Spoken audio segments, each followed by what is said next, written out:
Tom and Don, tie together your two works, Witness to Roswell, with two subtitles, of course.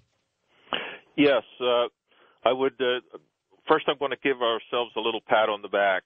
Good. You deserve it. Our two books. The first one came out in 2007, Witness to Roswell, Uncovering the 60-Year Cover-Up. And that book it became the number one selling UFO book in the world for the next 2 years, 2007 and 2008. So in those 2 years, we had accumulated new information, right? A lot. We're still on the case.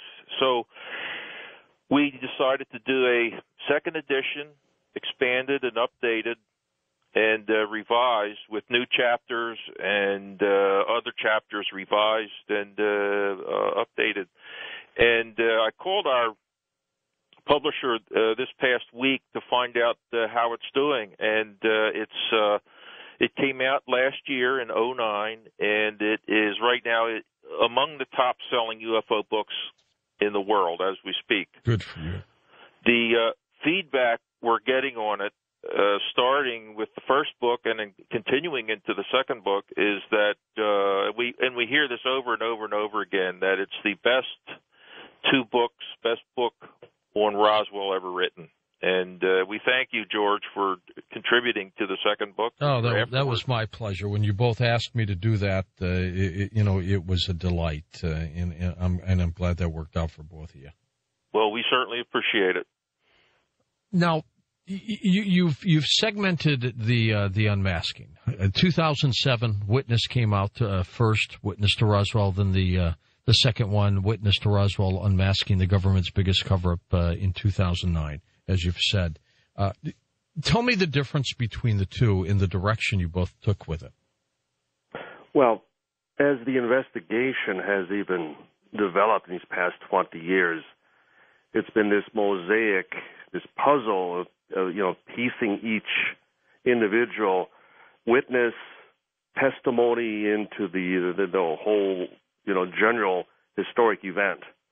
And as even conceived with both books, we felt that in the past we had merely presented the information. We had filled in a lot of those voids, a lot of speculation on our part, and here we allowed the witnesses to just speak for themselves, just as we had with Arthur in the first segment.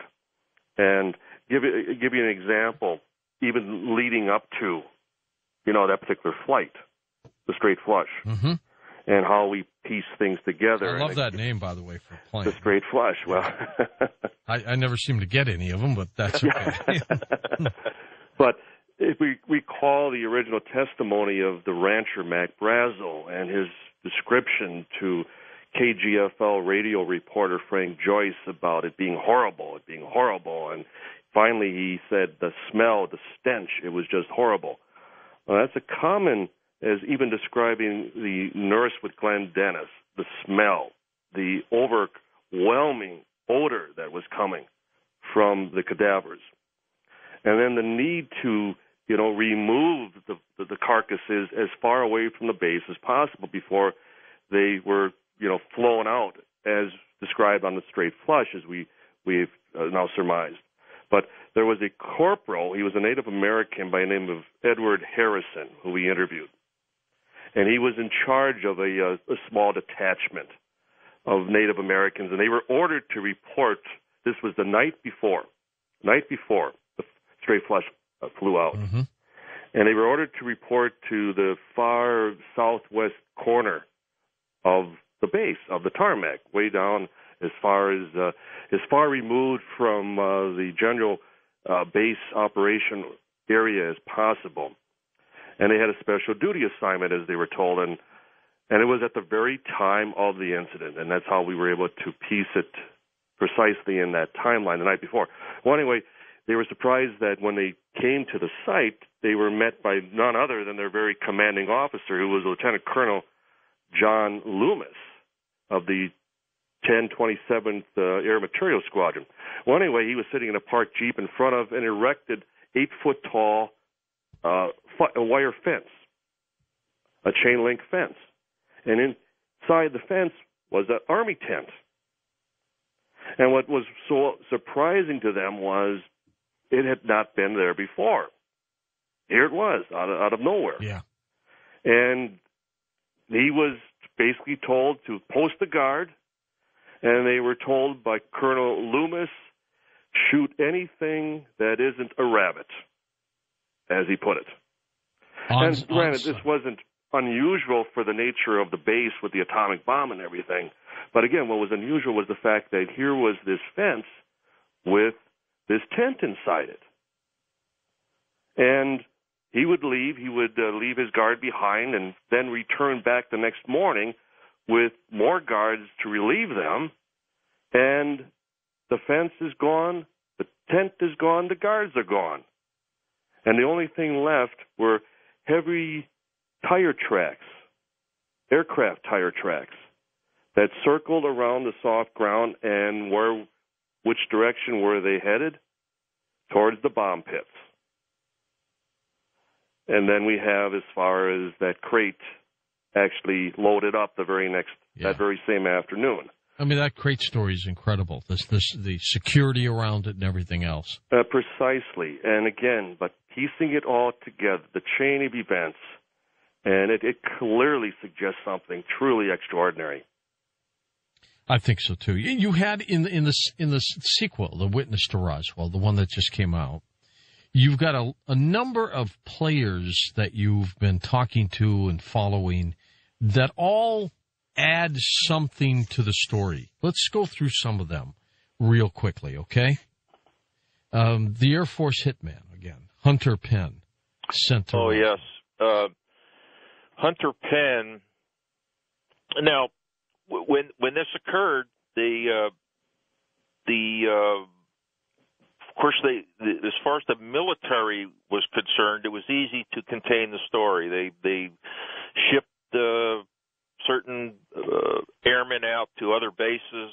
They held meetings in hangars of the entire squadron in some cases, and the commander would get up there and say, "Fellas, whatever you think is going on isn't going on.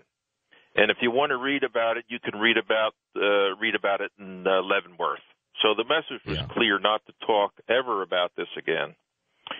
The problem was the controlling the civilians who were either eyewitnesses or who knew about the bodies, especially in some way. Were there many people? Well, yes.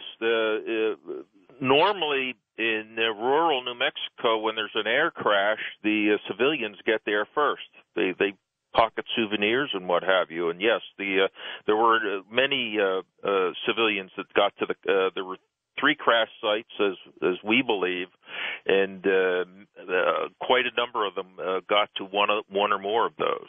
And what do you think happened, by the way? How could these objects come from, gosh knows how many light years away, probably in a mothership, I would guess. But what happened to them? How did they crash? Well, that question is often asked, George. How could it come from Alpha Centauri, let's say, all the way to Earth only to crash? How could that happen? Well, the answer is we don't know. We can speculate. Yeah. That based on witness testimony, starting with Mac Brazel and some of his neighbors, that there was a heavy thunder and lightning storm on the evening of July the 3rd, 1947. And if you've ever been in Mexico at this time, you've never seen lightning like this. At least I haven't, coming from the Philadelphia area. I've never seen lightning like this. And so Mac and a few of the neighbors thought they heard an explosion